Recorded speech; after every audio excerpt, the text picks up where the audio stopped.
오늘 제목은 십자가의 공범들, 예수 십자가의 공범들, 이런 제목입니다. 제목들이 조금 이렇게 과하다 이런 느낌을 요즘 갖습니다. 어제도 사실 통곡이냐 사망이냐 이게 제목이었는데 원래는 통곡이냐 자살이냐 이렇게 하려다가 별로 어감이 안 좋아서 베드로는 통곡하고 회개했죠.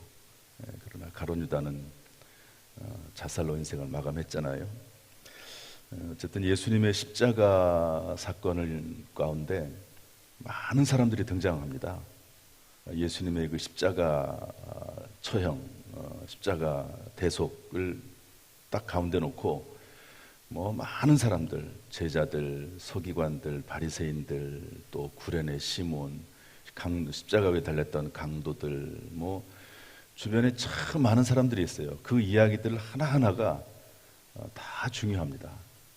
예수님의 그 마지막 그 순간 하나하나가 다 중요한데 오늘 이렇게 쭉 누가복음의 흐름에 따라가다 보면 예수님을 십자가에 못 박는데 힘을 합한 이모저모 힘을 합한 사람들이 나옵니다. 이렇게 선한 일에 힘을 합하면 좋은데 이렇게 악한 일에 힘을 합하는 사람들도 있다 하는 것을 좀 정리할 필요가 있을 것 같아서 오늘 이 말씀을 전했습니다. 준비했습니다. 여러분, 예수님의 십자가 고난과 죽음의 1등 공신은 누굴까? 그것은 가룟 유다겠지요. 가룟 유다가 돈 받고 예수님을 넘겼습니다. 팔아 넘겼습니다. 최초의 고발장을 쓴 사람이 가룟 유다입니다. 그리고 나서 또 이제 그 고발장에다가 덧붙인 사람들의 이름들이 이제 계속 나오거든요. 이러한 예수 십자가의 공범들, 사람들 사이에 그분들을 바라보면서 어떤 교훈을 받을 수 있을까 하는 거죠. 첫 번째는 대제사장들과 서기관들의 모습을 통해서 볼 때 66절에 보면 나리새매, 예수님께서 이미 이제 겟세마네 동산에서 이 가룟 유다의 배반의 키스, 입맞춤을 통해서 체포되셨습니다. 그래서 감옥에 갇히시죠. 군인들이 다 희롱합니다. 욕하고, 우리 읽진 않았지만 63절부터 보면은요, 예수님의 눈을 가리고 희롱합니다. 발로 차고 욕하고, 그러면서 우리가 누구인지 맞춰봐라, 이렇게 하면서 참 정말로 무리하기 짝이 없는, 그 당시야 죄인이라고 생각을 해서 그랬겠지만 그런 일들을 예수님에게 가차없이 합니다. 그러다가 이제 대제사장들과 서기관들이 예수님을 이제 공회로 끌어들입니다. 공회라고 하는 것은 오늘로 말하면 의회거든요. 의회면서 사법 기능도 가지고 있는 그런 기관이 공회입니다. 거기에서 대제사장들과 서기관들이 물어보죠. 네가 그리스도냐? 너희들이 물어도 내가 대답하지 않겠다. 그러면 네가 하나님의 아들이냐? 너희들이 이미 말하고 있다. 하나님의 아들이라고. 내가 언제 하나님의 아들이라고 얘기한 적이 있냐? 너희들이 이미 다 말하고 있지 않냐? 그랬더니 그것을 꼬투리 삼아가지고 하나님의 아들이라고 얘기했다고 그러면서 이제 확정하는 거죠. 이게 이제 고발할 증거를 하나하나 찾아 나가는 겁니다. 이미 예수님을 십자가에 못 박아 죽이기로 딱 이제 결의를 했고, 그래서 많은 사람들이 거기에 힘을 합하거든요. 참 희한합니다. 이때가 이제 금요일 새벽이거든요. 나리새매 이렇게 되어 있는데 이제 금요일 새벽에 이렇게 공회로 예수님을 불러들여서 재판을 하게 되는 것이죠. 이 말씀을 통해 첫 번째로 볼 수 있는 것은 악한 일에 앞장서지 말라 하는 내용입니다. 따라합시다. 악한 일에 앞장서지 말라. 악한 일이 이 사람들이야 이 당시에 악한 일이라고 생각을 했겠습니까? 본인들이 옳다고 생각을 했겠죠. 그러나 사실은 행동들을 쭉 보면은요, 시기 때문에 그러는 거거든요. 이것을 이방인인 빌라도도 알아요. 이 사람들이 지금 시기 때문에 예수님이 하도 인기가 좋고 그리고 예수님이 능력이 많고 그러니까 시기해서 그렇다고 하는 것을 다 알고 있어요. 다 알고 있습니다. 본인들은 여러 가지 이유를 대고 있지만 사실은 시기 때문이거든요. 예수님에 대한 시기. 자세히 살펴보면 사실 알 수 있는 그런 일임에도 불구하고 그런 것들을 스스로 거부하고 악한 일에 앞장서는 것을 볼 수 있습니다. 우리가 신앙생활을 하면서도 악한 일에 앞장서는 일은 절대로 없어야 된다 하는 것을 알 수 있고요. 특별히 예수 그리스도를 십자가에 못 박고 다시 십자가에 못 박는 그런 악한 일은 있어서는 안 되겠다 하는 것이죠. 두 번째로는요, 어떤 사람들이 나오냐면 23장 1절 말씀 한번 읽어보겠습니다. 23장 1절 2절 한번 읽어보죠. 시작. 무리가 다 일어나 예수를 빌라도에게 끌고 가서 고발하여 이르되 우리가 이 사람을 보매 우리 백성을 미혹하고 가이사에게 세금 바치는 것을 금하며 자칭 왕 그리스도라 하더이다. 무리가 나옵니다. 무리. 이 사람들은 어떤 사람들이냐면 충동받은 사람들입니다. 여기 본문에는 나와 있지만 마가복음 15장 11절 말씀 보면 뭐라고 되어 있냐면 대제사장들과 서기관들이 충동합니다. 무리들을.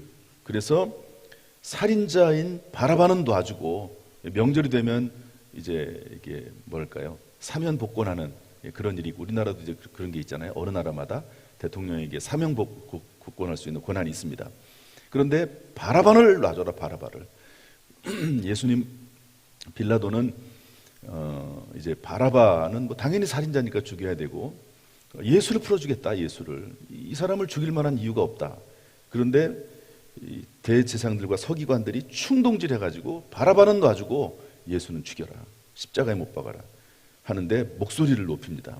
무리들. 이 충동질 당하는 사람들이죠. 충동질. 참 귀가 얇은 사람들이 있어요. 그런데 악한 일에, 선한 일에 귀가 얇아서 어떻게 보면 동참하는 걸 얼마나 좋겠습니까? 그런데 악한 일을 들으면 막 더 분개하는 사람들이 있어요. 악한 일을 보면. 참 희한해요. 하나님의 백성과 하나님의 자녀들이 딱 나뉩니다. 복음을 들었을 때 하나님의 말씀을 받아들이는 사람이 있고 거부하는 사람이 있는 것이 참 희한하듯이 악한 사람들은 악한 일의 반응을 보여요. 참 희한해요. 참 왜 그런지 모르겠어요. 선한 사람은 선한 일의 반응을 보이거든요. 그래서 선한 일에 동참을 합니다. 그런데 악한 사람들은 이상하게 악한 일의 반응을 보이고 악한 일에 동참을 합니다. 그 충동질에 쉽게 악한 충동질에 반응을 더 빨리 하는 거죠. 무리들이 이 사람들이 전부 다 하겠습니까? 백성들 전부 다 하겠습니까? 충동질, 대제사장들과 서기관들의 말에 귀를 기울이고 거기에 따르는 사람들이 있었다 하는 것이죠. 그래서 어떤 충동이 스스로도 일어나고 주변의 사람들을 통해서 악한 일에 대한 충동이 생길 때가 있습니다. 그렇거든요. 이게 참 분별과 판단이 필요한 때인데 그 충동질에 현혹된 사람들 바로 무리들입니다. 이것은 사업도 마찬가지고 모든 인간관계도 마찬가지고 다 그러겠죠. 아무튼 이런 충동질, 악한 일에 충동받지 않는 거 상당히 중요한 부분입니다. 하나님께서 은혜 베풀어 주셔서 혹시 그런 일이 있다고 하면 하나님께서 막아주시고 지켜주시기를 주님의 이름으로 축복합니다. 특별히 이 젊었을 때 이때는 충동에 넘어가기 쉽거든요. 정말 그때는 하나님이 지켜주시는 것밖에 없어요. 제가 볼 때는 그렇습니다. 쉽지 않거든요. 스스로 그런 것들을 제어하기가 쉽지 않습니다. 그래서 자녀들을 위해서 기도하고 또 믿음이 연약한 사람들을 위해서 기도하는 거죠. 오늘 이 시간 서로 기도하는 저와 여러분 될 수 있기를 주님의 이름으로 축복합니다. 그 다음에 재밌는 표현이 하나가 나옵니다. 우리 12절 말씀인데 한번 읽어보겠습니다. 12절 다 같이 시작. 헤롯과 빌라도가 전에는 원수였으나 당일에 서로 친구가 되니라. 헤롯도 재판을 하거든요. 빌라도는 재판장이고, 쉽게 말해서 헤롯은 왕으로서 그냥 같은 지역에, 헤롯이 다스리는 이 갈릴리 지역의 사건이니까 헤롯 왕에게도 예수님이 가셔서 재판을 받거든요. 아무튼 이 새벽에 참 여기저기 왔다 갔다 많이 하십니다, 예수님께서. 그런데 이 두 사람은 사이가 안 좋아요. 그런데 예수님을 십자가에 못 박는 일에 있어서는 친구가 됩니다. 죽이는 일에 친구가 되는 거죠. 살리는 일, 거룩한 일, 주님을 위한 일, 이런 일에 친구가 되면 좋은데, 그렇지 않고 악한 일, 예수님을 십자가에 못 박아 죽이는 일에 친구가 되는 것을 볼 수가 있습니다. 신앙생활도 친구가 참 중요합니다. 정말 친구가 중요해요.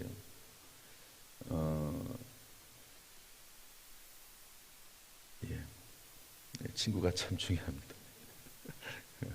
설교를 하면서도 떠오르는 생각들이 있는데, 그 순간에 이 이야기를 해야 되나 말아야 되냐 결정을 해야 됩니다. 원고에 없지만 안 하려고요. 아무튼 악한 일에 친구가 되지 말아야 됩니다. 다시 악한 일에 친구가 되지 말라. 악한 일에 힘을 모으지 말라 하는 것이죠. 그런데 헤롯과 빌라도는 힘을 모았습니다. 그 다음에 23장 13절 15절 말씀 한번 읽어보죠. 23장 13절부터 15절 다 같이 읽어보겠습니다. 시작. 빌라도가 대제사장들과 관리들과 백성을 불러 모으고 이르되 너희가 이 사람이 백성을 미혹하는 자라 하여 내게 끌고 왔도다. 보라, 내가 너희 앞에서 신문하였을 때 너희가 고발하는 일에 대하여 이 사람에게서 죄를 찾지 못하였고 헤롯이 또한 그렇게 하여 그를 우리에게로 도로 보내었도다. 보라, 그 행한 일에는 죽일 일이 없느니라. 지금 대제사장들, 서기관들, 무리들은 예수님을 십자가에 못 박아 죽이라고 막 지금 외치고 있거든요. 마녀 사냥하듯이. 그런데 빌라도가 재판장으로서 판단을 해보니까 죄가 없어요. 그리고 헤롯 왕도 죄가 없어서 다시 보낸 겁니다. 죄가 없다는 거예요. 그런 이야기를 하는데, 그럼에도 불구하고 빌라도는 예수님을 십자가에 못 박는데 내어줍니다. 왜 그렇죠? 시끄러우니까. 자꾸 예수님 십자가에 못 박아 죽이라고 하고, 그리고 뒤에서 서기관들, 바리새인들은 충동질하고. 그러니까 사실 이 빌라도가 여기에 대해서 신경 쓸 필요가 없거든요. 왜냐하면 자기는 그냥 로마의 총독으로 왔습니다. 이 나라 사람도 아니에요. 그냥 이 나라가 조용하도록 다스리기만 하면 됩니다. 그런데 막 이렇게까지 막 하는 적이 없었거든요. 이게 사람이 한 거라기보다도 악한 영 사탄 마귀가 강력하게 그 뒤에서 충동질했다고 볼 수가 있습니다. 그러니까 빌라도는 그냥 편하게 정치가로서 밀란이 일어나는 것을 방지하고, 그래서 예수님을 십자가에 못 박는 일에 내주는 것을 볼 수가 있습니다. 그러니까 악한 일, 이런 악한 일에 양심을 속이는 그런 일을 한 거죠. 본인이 죄가 없다는 걸 알아요. 재판장으로서 죄가 없다는 걸 알지만 그 양심을 속이고 예수님을 넘겨주는 것을 볼 수가 있습니다. 사도 바울 같은 경우 사도행전 24장에 보면은요, 나는 항상 하나님과 사람에 대해서 양심에 거리낌이 없기를 힘쓴다. 왜냐하면 의인과 악인의 부활이 있기 때문에 그렇다. 그렇게 말씀하고 있거든요. 마지막 다섯 번째로는요, 결국 이 재판장으로서 빌라도는 예수님을 십자가에 못 박는데 최종 결재합니다. 사인합니다. 왜냐하면 유대인들은 지배를 받고 있기 때문에 이 사람들이 살인을 명령할 수 있는 권한이 없거든요. 공회가 이 종교 법정으로서 힘은 있지만 사람을 죽일 수 있는 결정을 내릴 수는 없는 겁니다. 그런데 빌라도에게 그 권한이 있는데 최종 결정을 누가 했냐? 빌라도가 했습니다. 예수님을 십자가에 못 박아 죽이는 일에 많은 부류의 사람들이 가담했지만 그 일의 대표자는 빌라도입니다. 가룟 유다가 아주 핵심적인 역할을 했죠. 1등 공신인 건 맞습니다. 그러나 빌라도의 사인이 없으면 예수님을 십자가에 못 박을 수 없습니다. 그래서 여러분 사도신경에 보면은 참 재밌는 표현이 나와요. 나는 하나님 아버지를 믿습니다. 나는 예수님을 믿습니다. 그러면서 예수님에 대한 이야기를 하면서 그는 본디오 빌라도에게 고난을 받아, 이렇게 되어 있습니다. 여러분, 예수님을 핍박하고 고통을 주고 고난을 주고 한 사람들이 얼마나 많습니까? 그런데 대표적으로 누굴 얘기하고 있습니까? 본디오 빌라도에게 고난을 받아, 가룟 유다에게 배신을 받아, 이게 아니에요. 본디오 빌라도에게 고난을 받아. 많은 사람들의 이야기를 꺼내면서 빌라도의 이야기를 꺼내는 이유는 뭡니까? 빌라도에게 결정권이 있기 때문에 그래요. 상당히 중요한 이야기입니다. 최종 결정권자로서 문서에 사인한 것이죠. 우리의 수많은 어떤 사건 사고들, 또 어떤 결정할 문제에 있어서 우리가 최종적으로 스스로 판단하고 결정하고 사인해야 되지 않습니까? 그런 것처럼 악한 일에 최종 사인한 사람이 빌라도입니다. 빌라도에 대해서 조금 설명을 하면요, 빌라도는 로마 제2대 황제인 티베리우스에게 임명받은 유대 제5대 총독입니다. 이 사람의 이야기를 어떻게 알겠습니까? 지금부터 2000년 전에 있었던 일인데, 그런데 필로라고 하는 사람, 요세푸스라고 하는 유명한 역사가들이거든요. 이분들에 의해 글을 보면 이 빌라도는 잔인하고 참을성이 없는 거친 성격의 소유자였다. 그러나 동시에 자기 이익을 위해서는 불의를 마다하지 않는 사람이었다. 많은 사람들을 죽였습니다. 밀란이 일어나면 자기에게 유익이 될 것 같으면 그 밀란에 대해서 용인해주고, 그러나 또 그렇지 않고 자기에게 어떤 유익이 된다고 하면 그 밀란을 일으킨 사람들을 가차없이 죽여버리는 이런 사람이 빌라도입니다. 그러다가 워낙 이런 악한 행위들을 많이 하다 보니까 해임이 되죠. 주변 사람들에게 사람들을 인간관계를 또 제대로 못했나 봐요. 무시를 당하고 조롱을 당하고, 그래서 고통과 외로움을 이기지 못하고 끝내 자살하고 죽은 사람이 이 빌라도라고 하는 사람입니다. 또 참고적으로 성경을 쭉 읽다 보면요, 빌라도는 올바른 재판을 할 수 있는 충분한 기회가 있었습니다. 왜냐하면 로마법을 잘 알고 있었기 때문에 로마법에 의해서 볼 때 이 사람은 죽일 만한 죄가 없다. 그러면 충분히 놔줄 수 있었습니다. 그리고 죄가 없다는 것을 본인도 알고 있어서 양심이 얘기하고 있습니다. 양심에 따를 수도 있었습니다.